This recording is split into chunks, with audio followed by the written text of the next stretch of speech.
All right, good evening, everyone. Welcome to the July 14th study session. If you joined me in the Pledge of Allegiance. I pledge allegiance to the flag of the United States of America and to the republic for which it stands, one nation, under God, indivisible, with liberty and justice for all. Excellent. Thank you, everyone. We have two council members missing and excused tonight. Councilmember Sandberg and Deputy Mayor is out, and they are both excused. So anyone have any comments on tonight's meeting agenda? Do we have an executive session? We do have an executive session regarding legal matters, legal advice at the end of our council meeting. So I do have something on tonight's agenda. Because we are going over the ethics code, I thought it'd be important that all council members were here for the discussion, as well as allowing for public comment. So this wasn't scheduled to have public comment tonight, so I think some people didn't come because they did want to speak to the ethics code update. So I would like to pull it and bring it back in September. Hopefully everybody can make it to the September study session and have a public comment period involved. I'm in support of having a conversation tonight because it doesn't mean that we're actually passing it. It's just a study session, so it could come back. And when it comes back, there's public comment that would be allowed at that time. That's my perspective. Anyone else? Councilmember Evans? I agree. I think we need all the input from all the council members, but I think at least everybody can get a first look at it tonight, including the public, and then when we come back in that next meeting, we'll be better informed about it. So I guess just a general conversation tonight or something would be helpful for me, and then I'd be better prepared. I'd be interested in what council members we do have here, what their input is on it. So, yeah, it is. He has a very dim light. I mean, I appreciate the idea that everybody should be involved in it. I agree. But it would be nice to have to get the process started now and then carry it over into August or something. At least that's what I'm saying. Yeah. Any comments? I wouldn't.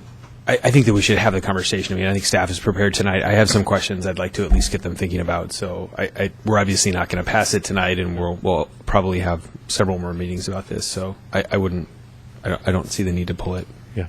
So let's continue with the conversation, and obviously we'll be coming back, and other council members should certainly watch the video, then jump on board the next time it comes before us, and public can have the opportunity to respond as well next time this comes in front of us. Any other changes tonight? No. No? Anyone else? Any council committee reports? Are you going to go over the projected agenda? There is no. It's not. Is that on there? Not on here for tonight. Okay. Is there something that you wanted to address? Well, I was going to say let's add to the study session for September, because we're off in August, that this comes back. The ethics code comes back to a study session, so other council members that aren't here have an opportunity to ask questions, have them come back before we're trying to pass it. Yeah. So the city manager will schedule it for an appropriate time in the coming couple months. Excellent. So since there's no further comment, I guess we'll jump into the study session item, which is 15097, scheduled for 30 minutes. And we have our city attorney, Joe Beck, lead us in the discussion. Thank you, Mayor and council members. I want to first just take a minute, and I don't like long presentations, and so this one won't be long, but I wanted to take a second to talk about sort of the concept behind an ethics code and what really should an ethics code cover. And an ethics code is a written compilation of standards of conduct. And it should and it does reflect the values of the organization that adopts it. By its very nature, though, an ethics code will have some portions that will need to be aspirational in nature, and some provisions that will need to be mandatory. It's simply the nature of the it's the nature of what you're dealing with. Ethics are really getting at what we aspire to be as an organization and what we aspire to do as an organization. So it is not a negative thing to say of something that it is aspirational. I know maybe that's been bandied about a little bit, but I just wanted to highlight that there are principles and policies and approaches that the city will want to adopt and that can only be adopted in sort of aspirational language. You cannot codify every single concept that you might aspire to. But our ethics code is a place to both put in place some mandatory bright line rules that have some bright line consequences, and it's also a place to put into effect some aspirational goals and principles and policies. So I just wanted to set the tone for that and kind of clarify that a bit as we get started here. There are several possible approaches that we could take. In the past, we've had a protocol manual with our ethics type code in that protocol manual. Another approach is to codify it, put it into city code. Another approach would be to rely on state law as it currently exists, because many of these concepts are embedded in state law. So going forward, what I have worked on and prepared for your consideration is a transition from a protocol manual-based ethics code to a code-based ethics code, which would occupy a chapter in our Bothell Municipal Code. It would therefore be a more formal enactment. It would have greater impact and greater teeth from that standpoint. It is law at that point once it's adopted into code versus being a policy as adopted in the protocol manual. That approach, I've taken that approach because I did a survey. I looked around at various cities and in our area and that are similar to us, and looked at a lot of different ethics codes. And it seemed that the ones that were the newest had most recently been looked at and adopted, took the approach of putting that code into the actual city code. Also, I modeled what I presented you tonight after some of the most recent versions that have been adopted. Specifically, Bellevue and Kirkland have, within the last couple of years, both adopted ethics codes. And I looked at all different versions that have been adopted over the years, and theirs seemed to be the freshest and the most appropriate approach, at least from my perception. That doesn't mean council is bound to go down this road. You can give me different direction, and we'll start over. We'll draft something different. We'll do different stuff. But I was trying to read ahead and see what council discern what council would like to do, and so that was the approach that I took with this proposed ethics code.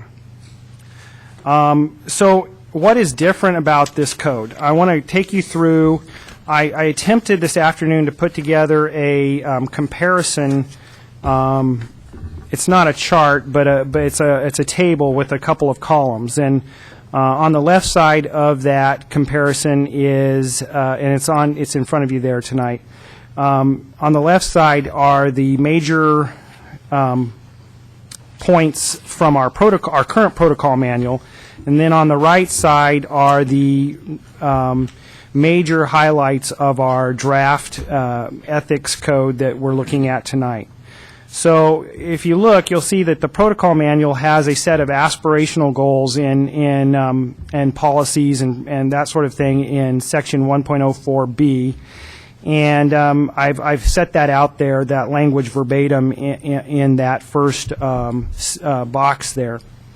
And then, so it sets some things. It talks about how we want to have the highest standard of ethics. We're concerned with personal integrity, truthfulness, honesty, and fairness. and those types of fantastic goals. Then the next highlight from the protocol manual is also found in section 1.04B, and it's incorporates the City of Bothell personnel policies just as general guidelines. And these policies are the sections that are equal employment opportunity, anti-harassment procedures, general rules of conduct, code of ethics, and electronic communications. And then next is section 6.01, which deals with conflicts of interest. And conflicts of interest is a state law standard. And so our current protocol manual adopts that language basically as a restatement of state law, and it provides encouragement to council members to obtain the city attorney opinions if there are questions in that section as well. And then under 6.01 subsection F, there's a restatement of RCW 4223.070 regarding mandatory prohibited acts for municipal officers. And this is 4 items and that are in state law that are mandatory for official municipal officers. And then we have our section 6.01G, which is we've entitled Apparent Conflict of Interest in Litigation Matters, and this is a section we've adopted most recently dealing with, it's a Bothell-specific provision that was adopted by council to set standards for screening council members from litigation, from matters of litigation which they have an interest or conflict or cannot support the majority decision. And then finally, under 9.15, we had titled Voting Procedures, we had a restatement of the RCW standards with regard to appearance of fairness standards. Appearance of fairness, as you may remember, deals with quasi-judicial matters, of which council has very little contact with quasi-judicial matters anymore, but still it's an important concept under state law. Meaning you can't, if it is a quasi-judicial matter, which is generally matters involving individuals, it's judicial-type proceedings where you're dealing with the rights of individuals. In those situations, you can't have ex parte communication outside of the hearing. You can't, you have to disclose, and there are other rules involved. Again, council does not deal with appearance of fairness standards very often because of you've taken yourself out of the quasi-judicial role. Okay, so that's what we currently have in the protocol manual. Then this draft ethics code begins with in section 2.13010 with a policy statement. Again, it involves the scope of application. It also talks about aspirational goals and the stated intent in that section. And then moving to 2.13.030 A talks about prohibited conduct and it again restates the conflict of interest provisions from state law. But in this code would have an enhanced and expanded specificity. And again, conflict of interest involves interests in contracts, interests in financial interests that are contrary to the city. So what I've drafted there is a provisions that expand on that and provide more specificity for council and for boards and commissions. Then 213.030B deals with appearance of conflict, and this is a section that's in the Kirkland Code, but not in other codes that I reviewed, and at the time I drafted it, it seemed like I was trying to give council as many options as possible going forward. But in re-reviewing it since this packet went out, I come to the conclusion that it would establish a requirement to disclose non-conflicts, so things that are actually not conflicts of interest, based on a subjective standard related to an individual's interpretation of how a particular circumstance might appear to a hypothetical reasonable person. And if that sounds like a mouthful, it is. And that's why, in looking at it, I feel like it's not an appropriate provision. It's not one that I support. It's not one that I'm asking council to move forward with, because I believe that it's extremely subjective in nature. The nature of the standard is extremely subjective, and it would really put council members and board members in a bind trying to figure out, okay, is this non-conflict something that looks bad to a reasonable person and then to be disciplined on that, potentially, decision, I think is probably a bad idea. Again, that's up to council, but in the provisions that the updated version of the ordinance or the code, new code section that I provided you tonight, you'll notice that that's struck through. And it's my recommendation to not adopt a 213030 sub B. Then I've carried forward the representation, I've carried forward 213030E prohibited, okay, this is a new section, I'm sorry, I got confused there. 213030E prohibited contact, representation of third parties is a new section, not something that I believe we have similarly in our current protocol manual. It deals, and it would explicitly codify conflict of interest parameters for representation of third parties. So people that represent third parties would, it would provide some specificity for council members and board members in that situation. 213.030C. Joe, can I interrupt you Yeah. there for a second? Did you contemplate that that's just boards and commissions within the city of Bothell, or is that boards and commissions, like if somebody's appointed to serve on a board, a regional board, that they then also... I contemplated that it would just be our appointed boards and commissions. Even I if think we're it- appointing somebody to another board? No, just City of Bothell boards and Okay. commissions. Yeah, I think it would be tough to apply this to a board, somebody's participation in an outside board or commission. But if Even that's, if we appointed them to that board? even if you appoint it, I mean, it could be done, but I think we'd want to go through this and tweak it to be specifically applicable to that scenario. What, do you mean like if somebody's serving on ETP or Snohomish Cities, they need to conduct themselves in an ethical manner? I mean, if somebody was serving on ETP and and in their day job they worked for a transportation company and they made a recommendation that a project that their company had a bid on while sitting for the city of Bothell on ETP, that's the kind of situation that I'm thinking of, is that you are serving on another board, but it's conceivable that you could have I mean, you're also governed presumably by other ethics rules. State law would control to make that a violation outside of our. So we have provisions in, I believe, in our protocol manual, and just to be clear, I'm not thinking that we need to change our protocol manual. This really works with our current protocol manual, and we do have provisions in our current protocol manual that talks about participation in outside boards. So we may have what we need in that regard, and then with state law, and the state law prohibits conflicts of interest, and contracts clearly fall under conflict of interest in state law. So I'm not sure how often it would come up that you would want to apply this code to participation outside boards, but we certainly could take a look at that and tweak it to, I think, probably tweak it to apply to that.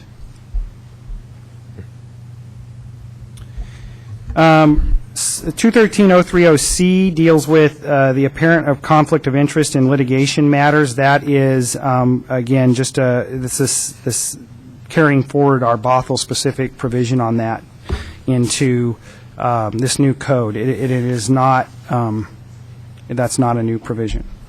213030G, prohibited conduct, gifts and favors, is a new section, and I thought it was an appropriate thing to add because it provides extensive guidelines regarding the acceptance of gifts and favors that mirrors state law for state officials and employees. And I think it would provide the council and committee members and commission members a lot of certainty that they don't currently have with regard to how to conduct themselves in the instance of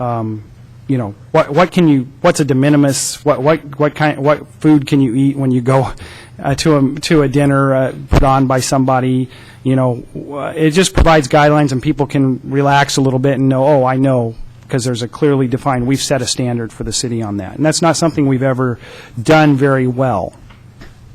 Doesn't city or state law give some direction on that as to, about the dollar amount or something? It does not does not do a good job of that for municipal employees. It does a really extensively good job for state employees, and this would be taking the standard for state employees and basically adopting it for the city.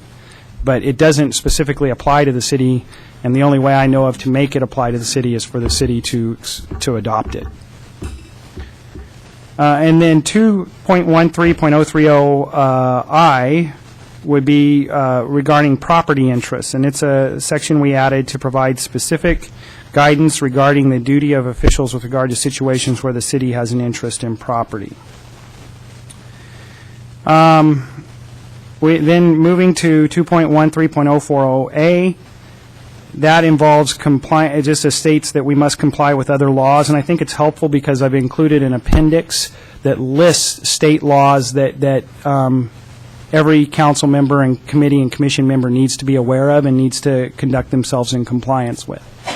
And then, but that's not new. That's current responsibilities for city officials.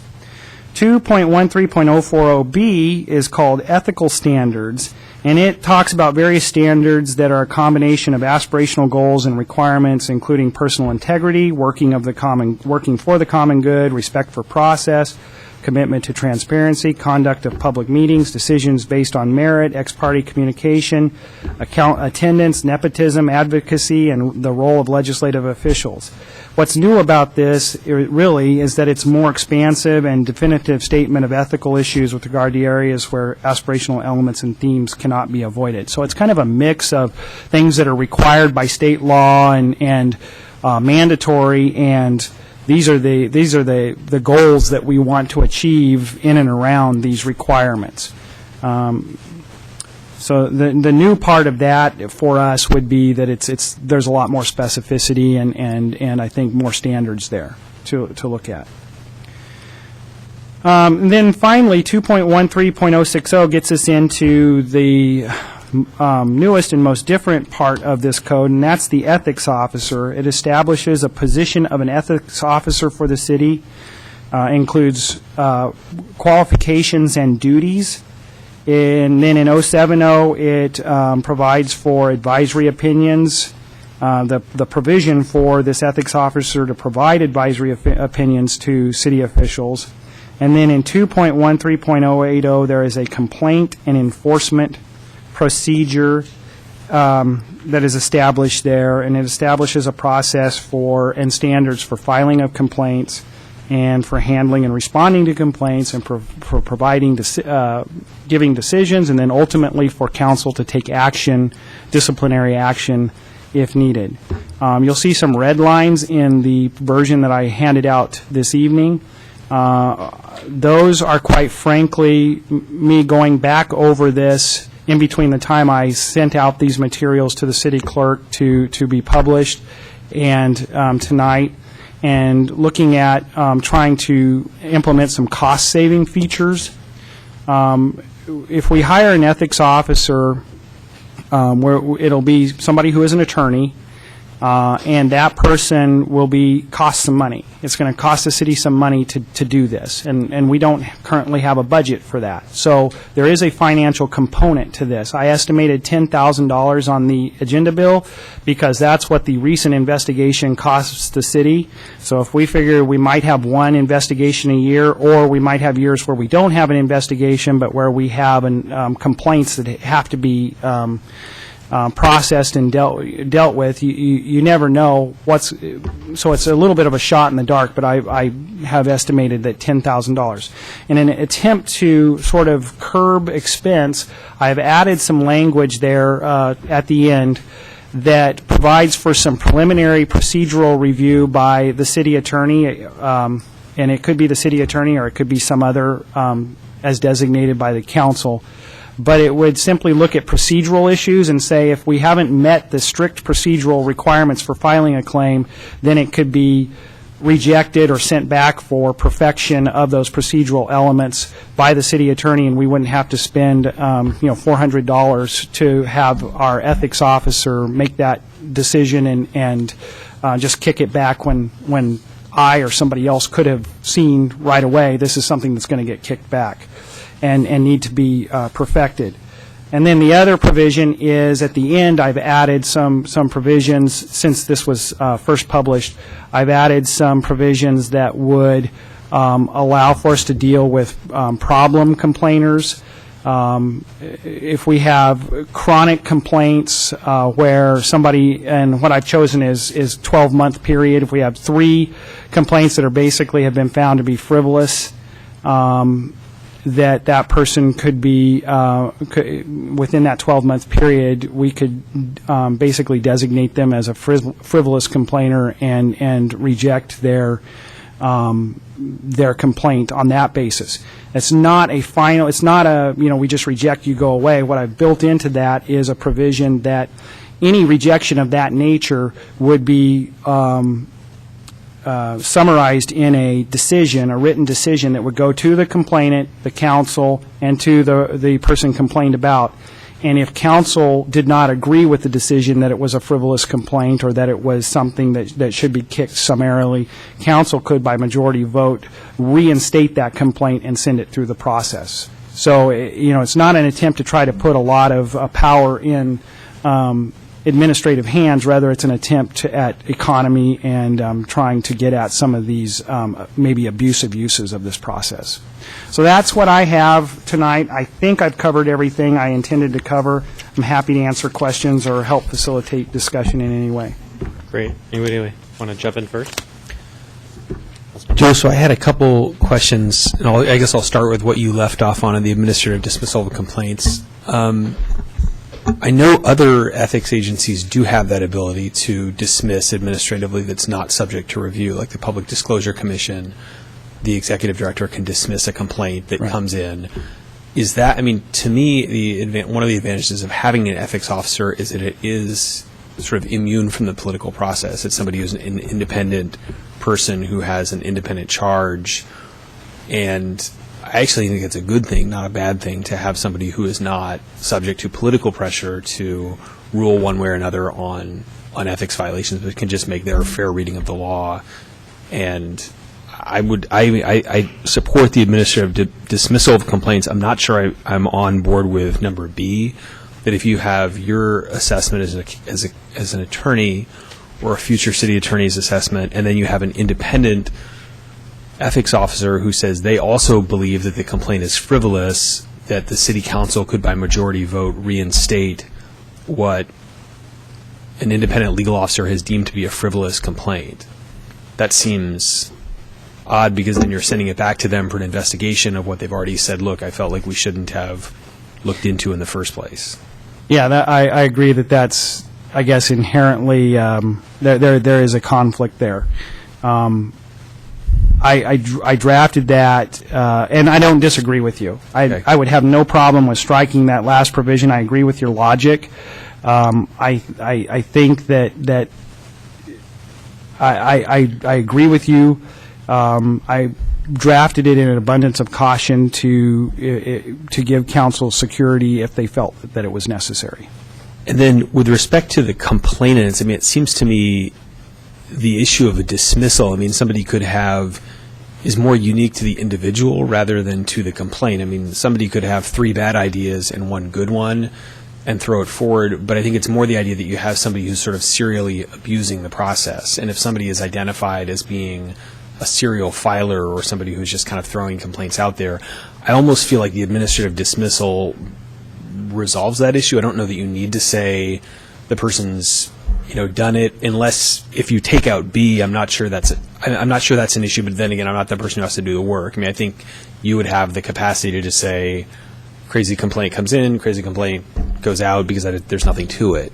But as I read this, you're not suggesting that these people wouldn't be allowed to make future complaints. You're just saying that would be one, you wouldn't have to cite anything else. You'd just be able to say this person has made 3 complaints this year that were dismissed in the last 12 months. Right. Okay.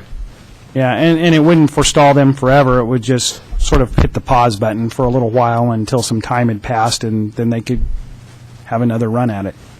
Okay. And then With respect to, I agree with you on the appearance of conflict. I mean, I think it was, when I first read over that, I'm like, that's a fairly subjective standard, and I think it's kind of hard to, I think you can say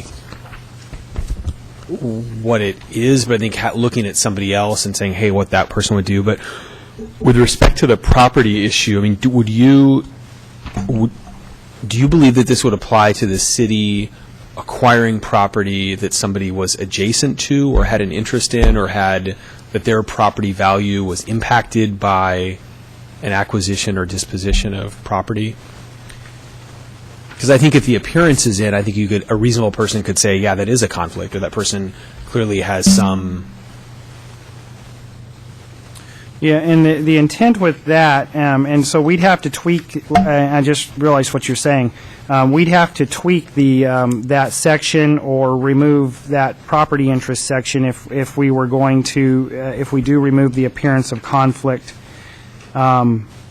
provision, and I think that could be done. I could tweak it and keep it and still eliminate the appearance of conflict section. But the idea was to specify that was one of the specific appearance of conflict, and it could just state that it could be tweaked to go forward without the appearance of conflict section.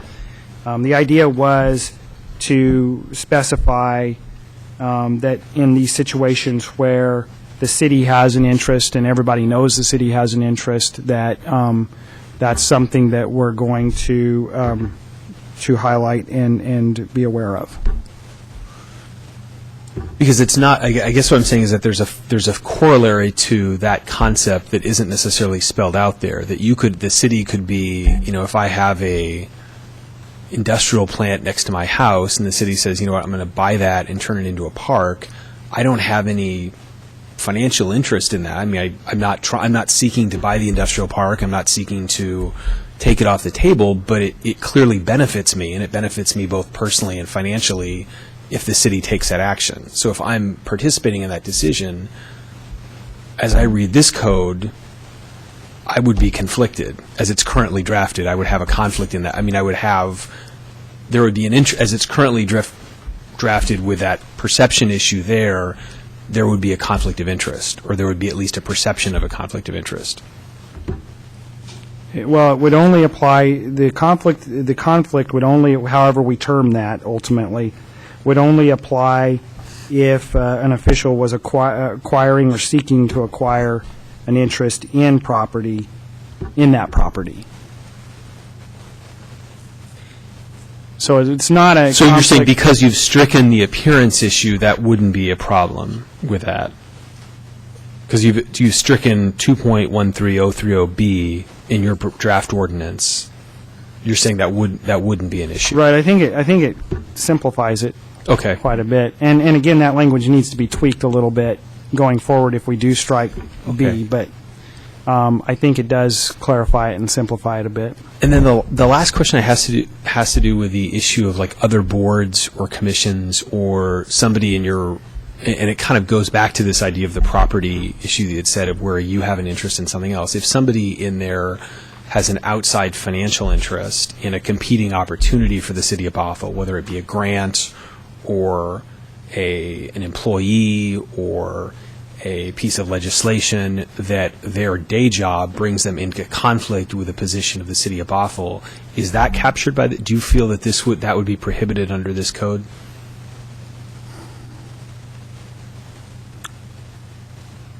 That's a good question. I need to take that one and think about it. Because I couldn't find, I mean, I think that is, if you're going to be representing the city of Bothell and you're on a board or commission, or you're on an internal board or commission, and it kind of gets the idea of taking a position that's either legislatively or litigation in opposition to what the city is doing. If the city is competing for a grant, a transportation grant, let's just say somebody worked for the transportation department of the city of Seattle, and there was money that they were competing for, that money could either go to the city of Seattle or it could go to the city of Bothell.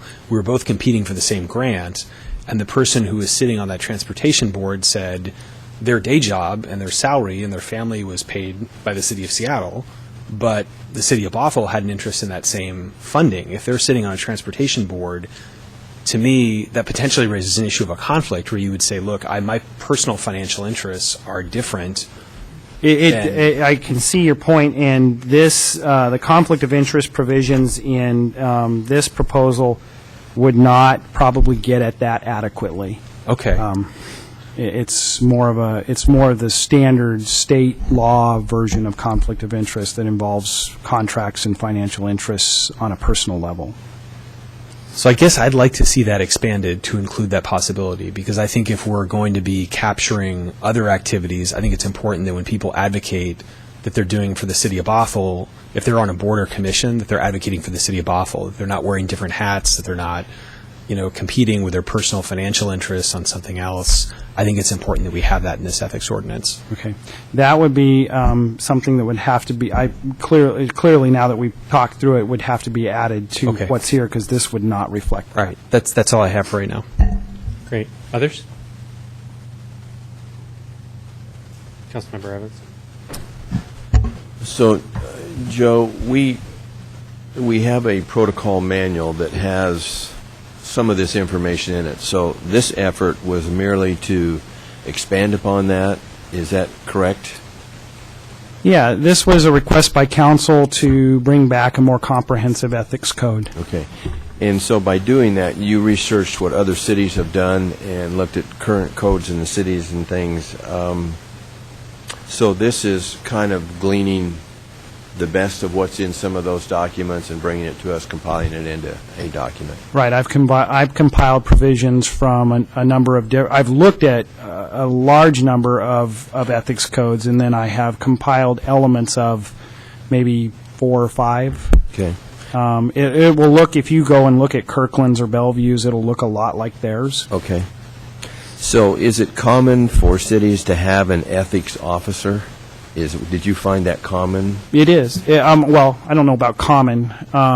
It is something you find on a fairly regular basis. Not every city, by any stretch of the imagination, has one, but enough to make it. It's not strange, at least. And so that's someone with a legal background, that's an independent. Would that person be similar to our guy that hears our public planning hearing, the hearing examiner? Well, similar in that it's somebody with some legal expertise, Okay. and somebody who knows, who's familiar with weighing evidence and making decisions based on the evidence in front of them. So there's a certain training that goes into being an attorney that sort of uniquely qualifies people for this type of position.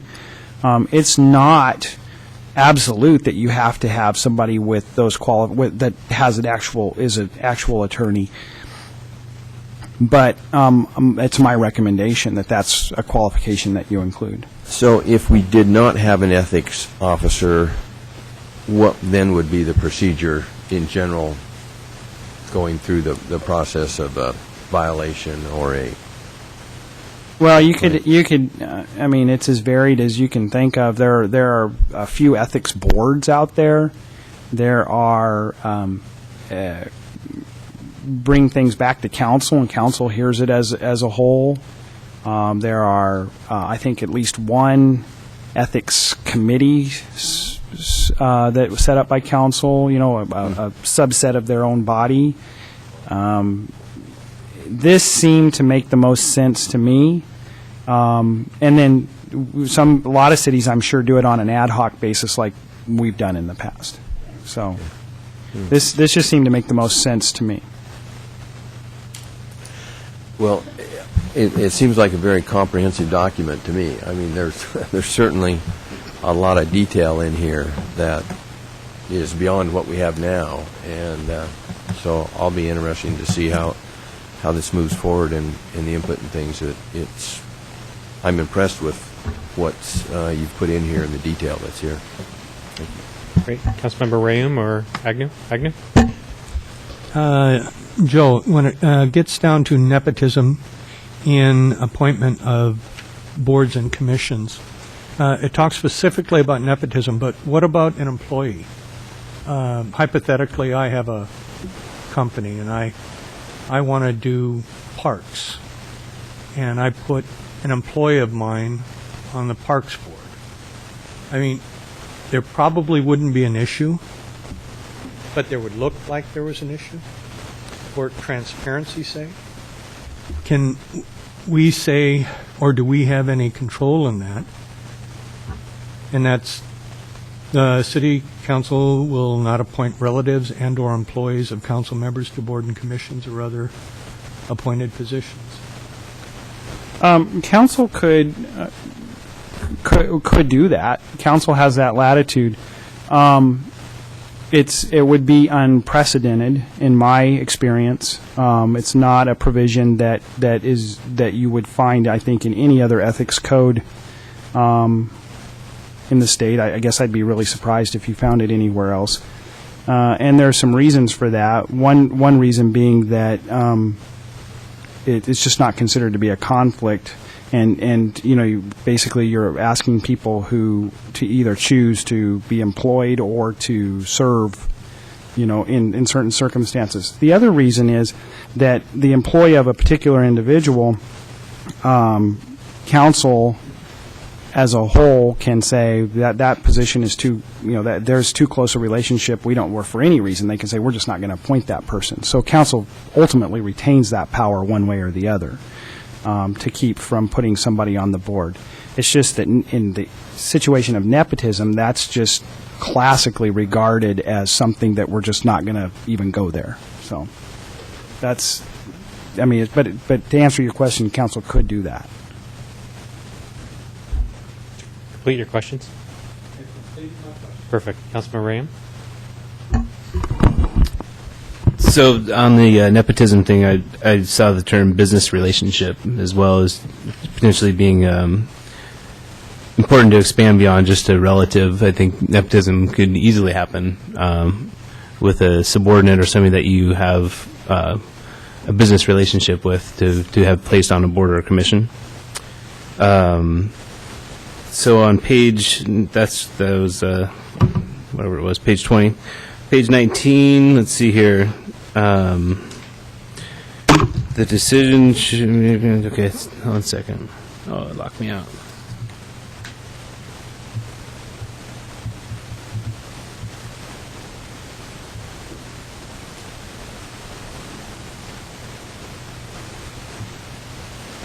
Let's see here, page 19.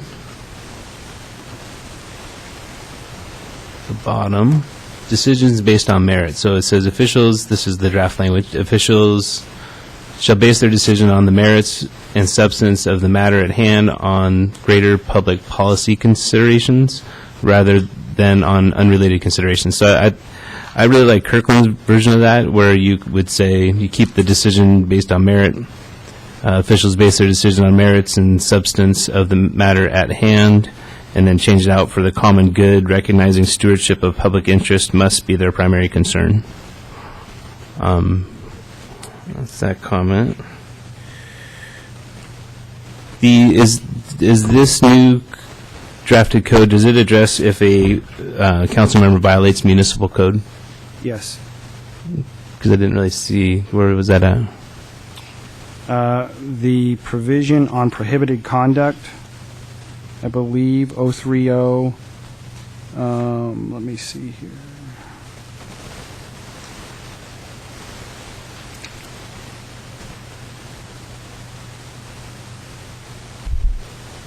It's the one with the appendix, I believe. So let me, section with the appendix. Okay, so that is 040.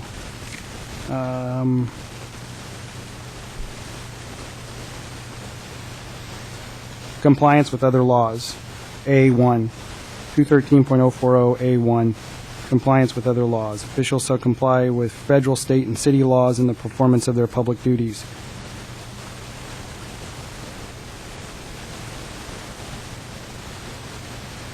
Okay, so if, And just so you know, that probably goes without saying. It doesn't probably need to be in here for that to be true. So if let's say a council member violates part of the municipal code right now before we had this, they should have what happen? If you violate it's spelled out in the code. We have misdemeanor violations, we have civil violations. It's one or the other. So it could either be criminal or a civil Right. penalty. But as a council member, wouldn't it be appropriate to have further ramifications for violating municipal code? Well, and that would be, that this ethics code does that. It provides the same discipline that for other violations of the code would be for a council member's violation of state, federal, or local law. Including civil? Right. Okay. So let's say somebody did a council member did a civil violation. Once this code was enacted, then this process could start for a penalty from It could. the aspect of being a council member as well as violating municipal code. It could. But we couldn't do that now with our current protocol manual. Oh, outside of the, no.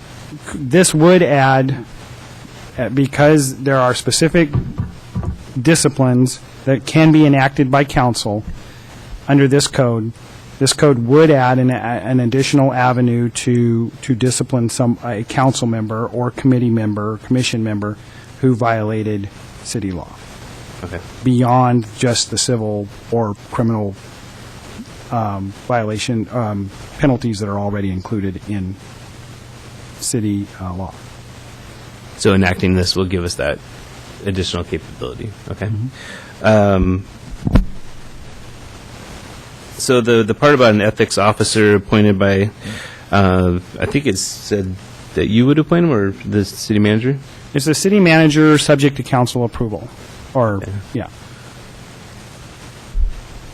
Okay.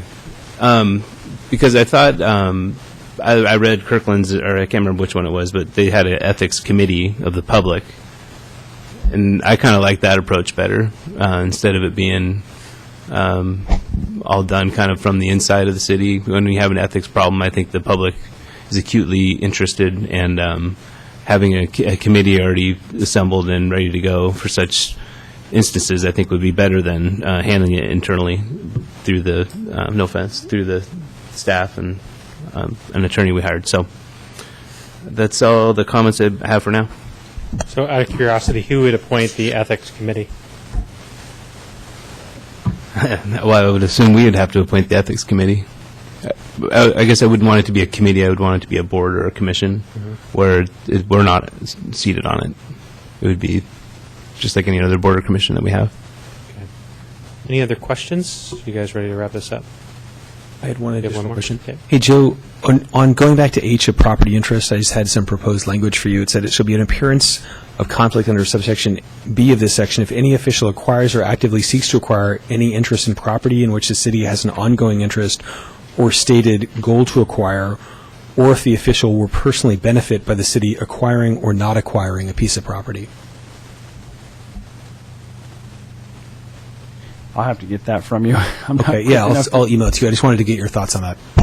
Yeah, I'll have to take a look at it, and we can think about it a little bit. So a couple comments of mine, looking at, let's see,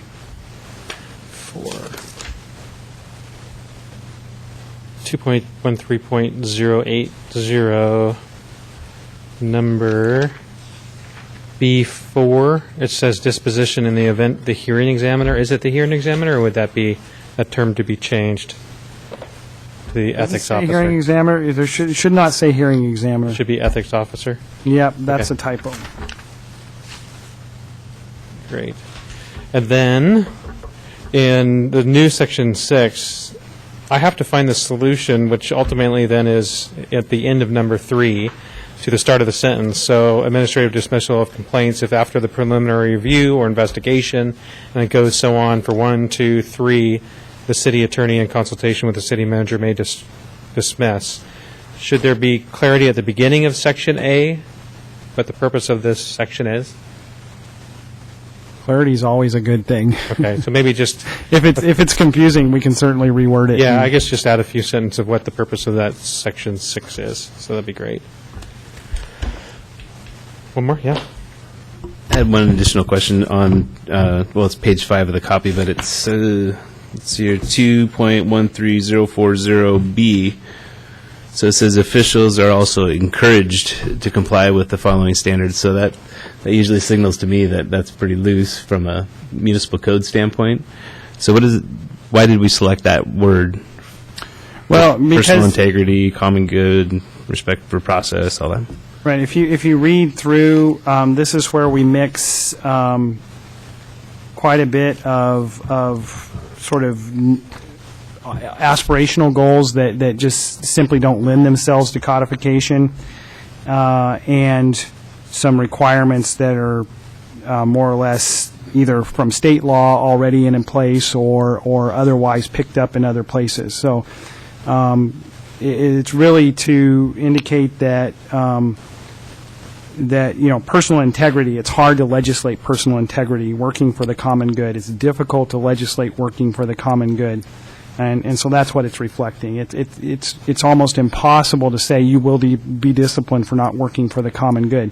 You can pick out specific acts that you deem not to be working for the common good and list out those specific acts as being violations so that people are on notice.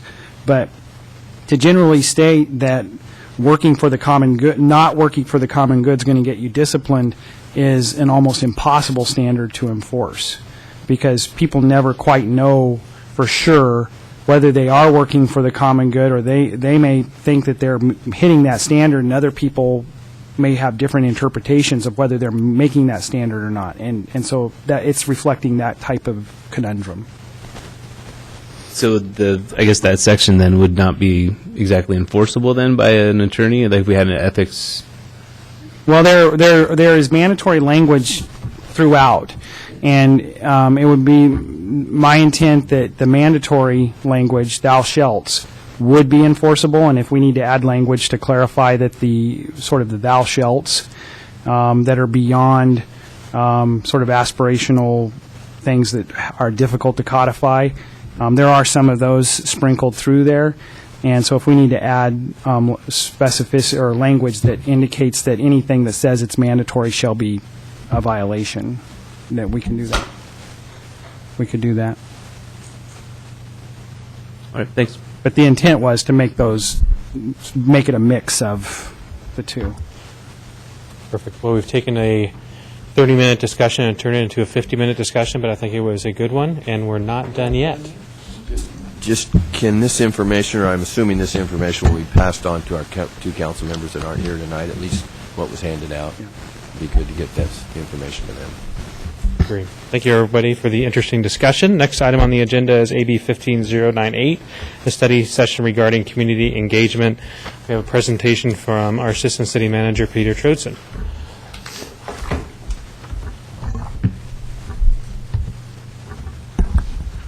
Evening, Mr. Mayor and Council. And if you took a 30-minute session, turn it into 50, we'll take this 60 and turn it into 40. How about that? Nice. No decisions required of you this evening, and like I said, it won't take an hour. I am interested, however, in any feedback that you might have on this framework that I've put together. It's kind of an outline.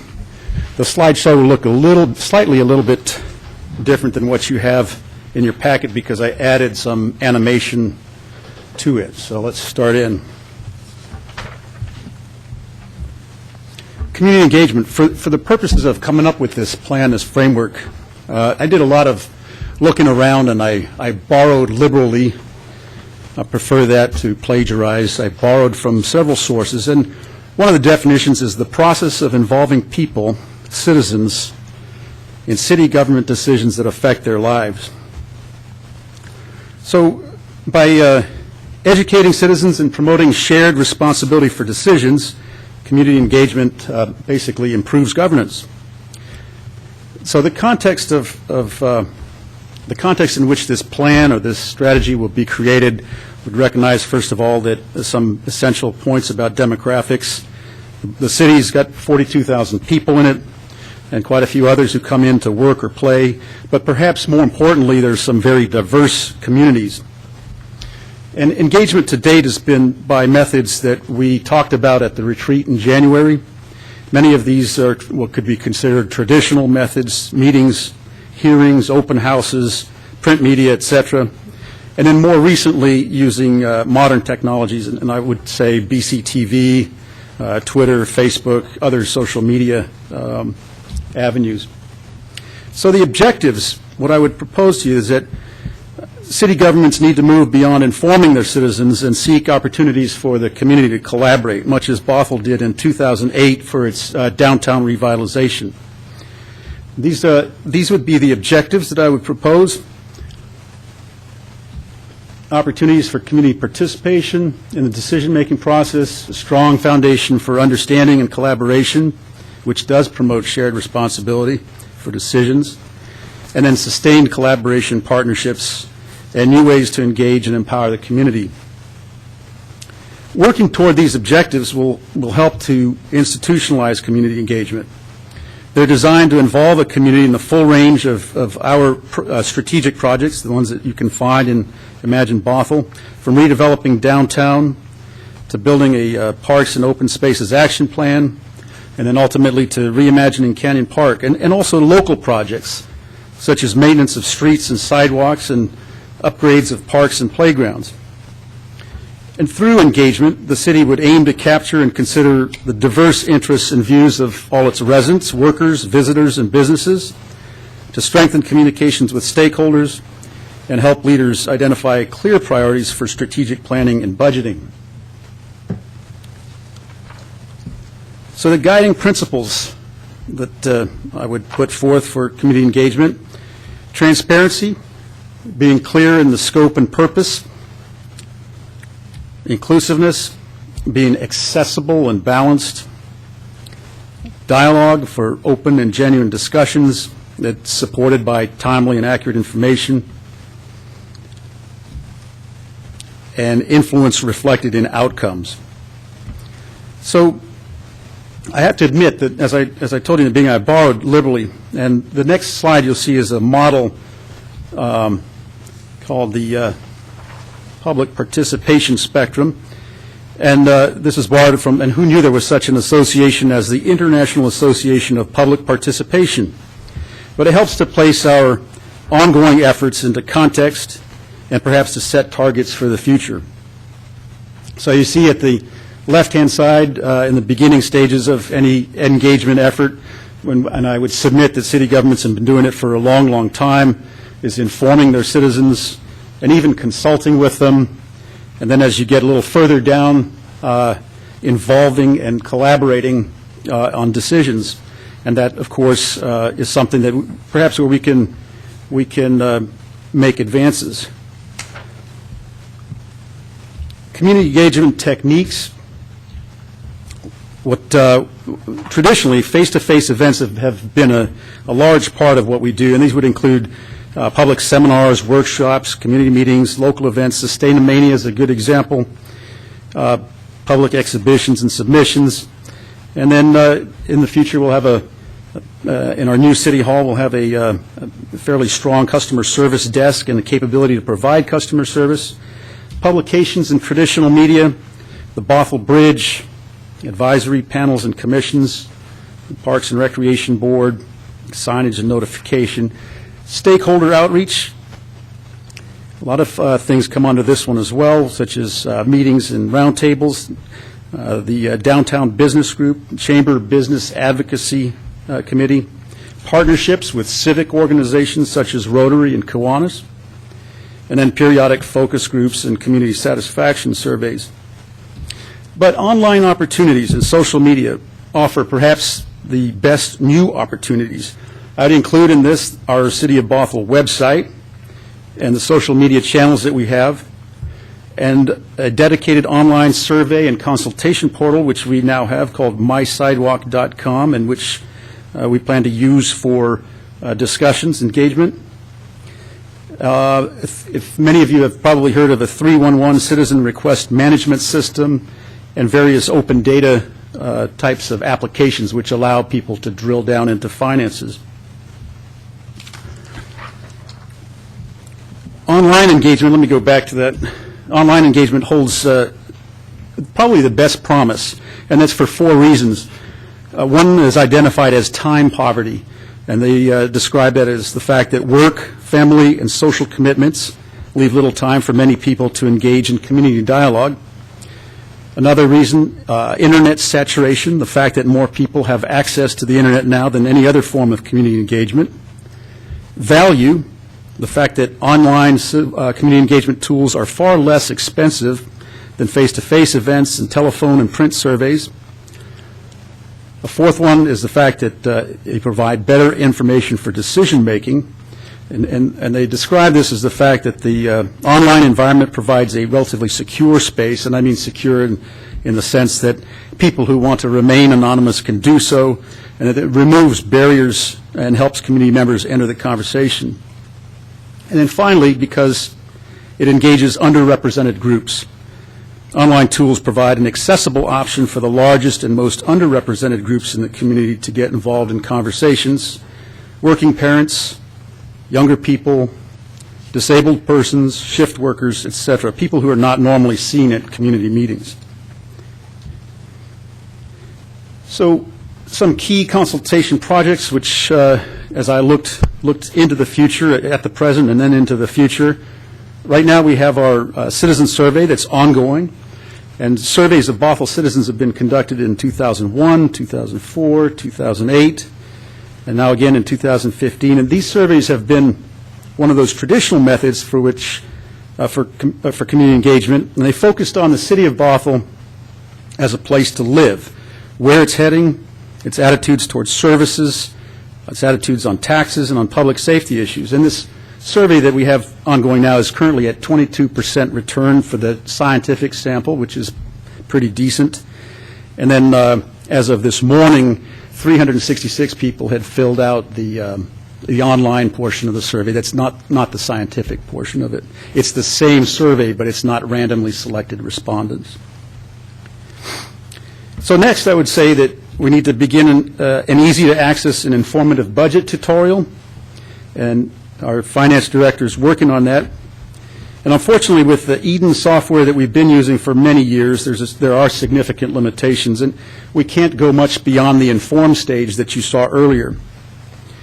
But budget development and financial transparency are both the most immediate goal, and then perhaps the most immediate or the most important long-term goal as well. We also need to begin in earnest informing and consulting our citizens on the subject of street maintenance, involving them in the process of prioritization. And then parks prioritization is on the radar, as are the topics I put in the future efforts category there.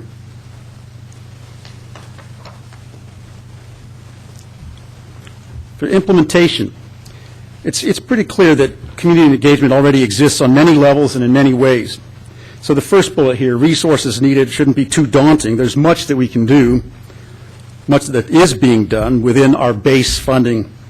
So I mentioned resource needs because this shortfall is primarily in the investments we need to make in technical applications. I mentioned the financial software to replace Eden, and then Socrata, or Checkbook you mentioned, which is financial transparency software that helps citizens drill down into records, financial records, and various open data applications. So the community engagement plan will be scalable. We can get a good start using the resources we have. The challenges are pulling together the disparate efforts that we have and making them focused and meeting the demand.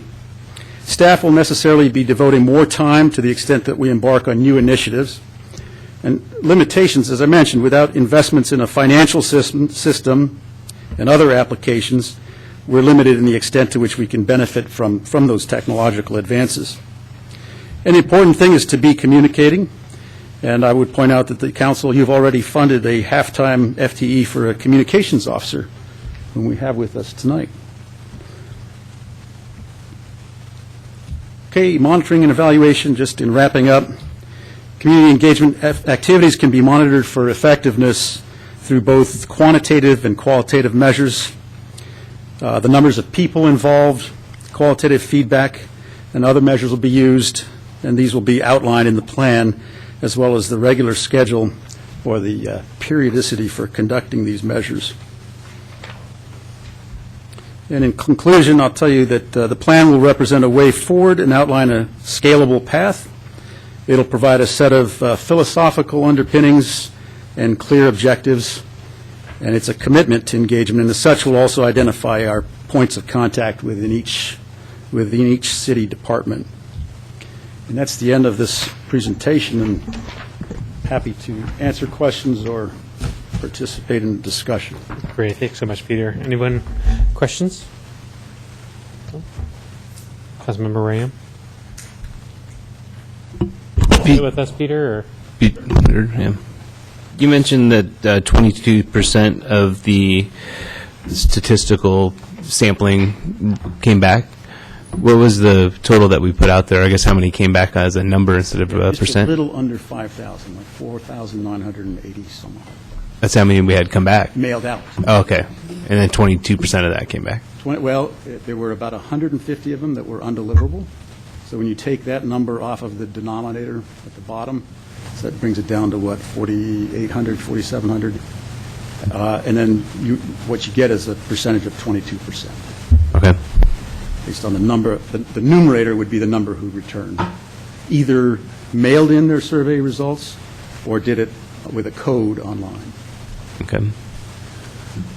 All right, thanks. So we got 1,100 back? You know, it's 22%, so Yeah. if you... Pretty good. I don't know the exact number, but that's extrapolating. It's pretty statistically accurate, then, you would hope. Councilmember Lamb, and then Agnew, did you? Oh, I thought you did.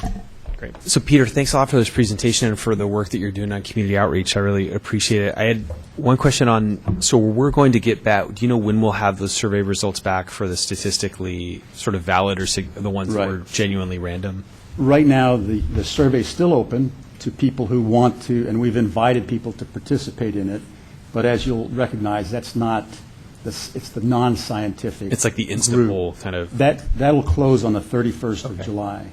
So probably 2 weeks after that, we'll have the first results. And we'll be able to compare the scientific results to the non-scientific Right. results. And I'm told that there, and maybe you remember when Bruce Brown briefed us on it, that historically, they've been surprisingly close to each other. Yeah. And then with respect to the financial, like the checkbook or the financial transparency software, what is your initial research telling you about that? I mean, you said that it's something that's going to take a while. Is it because of the services that we have, or you think you can get something? Because, I mean, I think part of it, and I'm just going to go back to the slide that you had, part of it, I think, is giving something in a form that's digestible enough for people. I mean, I think you also want to give the ability to drill down, but you also want to have something where people can sort of, in a very easy way, understand. Yeah, Director Shackman is working on a budget tutorial. Okay. And that is already, if you go to the city's website, you can already see the links to it Okay. on the site. When you follow those links, it's not fully fleshed out okay. yet, so right now it says under construction. Okay. But that's if you remember that spectrum, that's on the far left of that that's informing people. Right. So to get more interactive, to be able to drill down and see how much money the police department spent on ballistic vests in August of 2010. That's more like the checkbook program. Exactly. Yeah. So to do that requires a fairly substantial investment, first of all, in upgrading our financial system, but then also in the application and the consultants who can do that for us, which would be Checkbook or Socrata, which is a Seattle-based company. And I would venture to say there's probably about 3 or 4 others that constantly send me emails offering to do it for us. And so is the thought then that you need additional council input on resources for that, or are you waiting to bring that back, or is it that we're pursuing it and you're going to bring it back to us when you have a sense Well, of obviously when we it's need actionable? Or We need to invest. There's a lot of priorities that we have from an IT perspective, and there is a system within the city to kind of prioritize our limited funds available for IT investments and put the highest priority things first, and then rank order the ones below that. So a financial system is next on the list, but it's still going to take, probably into the next biennium to fund it. Okay, all right. Councilmember Evans. Thank you. So, Peter, this is, the process here is we're trying to develop a new community outreach or community engagement process for the city. And would this serve as a model for any projects or programs or things that come up? This would be something that we would follow each time. I mean, what's our long range, or what is our goal here? Well, yeah, it's to, certainly to go, and I'll refer you back to that public participation spectrum. It's to consult and collaborate with our citizens as much as possible, and to make it easier for them to be involved in the process, and certainly, if not involved, then to know what's going on whenever they feel like tapping into it in the system. So there's a lot of avenues, and the traditional ones we will keep working on those. They don't cost us anything because we're already doing them. Maybe refine them and look for new and better ways to conduct them, and emphasize the importance of each one of them. And try to bring them together and point them. Right now they're a bunch of different arrows, and try to bring them all together and point in the same direction. Well, I certainly think this is important because I can't tell you the number of meetings I've attended, or budget hearings, or comprehensive plan meetings, or park development plan meetings where you put out notice and you're lucky if you get a handful of people there. So I certainly think we need more involvement. But I know, at least in my experience, it's difficult to get that sometimes. Mm-hmm. I mean, we can do all the outreach and things. I think it's important, and I like these ideas of reaching out for that. I guess, and I know we're all much busier in our lives and things are going on, but it's certainly nice to see a face and talk to that person. Absolutely. I think that's... Well, you remember a couple weeks ago there was a traffic situation on Bothell Everett Highway, and some people were making comments on Twitter, and all it took was for our communications officer to make a comment back and tell what was happening, and people don't realize there's actually somebody on the other end of that, on the other end of that line. And so it does go a long way. Just letting people know what's happening goes a long way to making them satisfied that the city's responsive. So, do you envision bringing back a document to us for adoption at some point?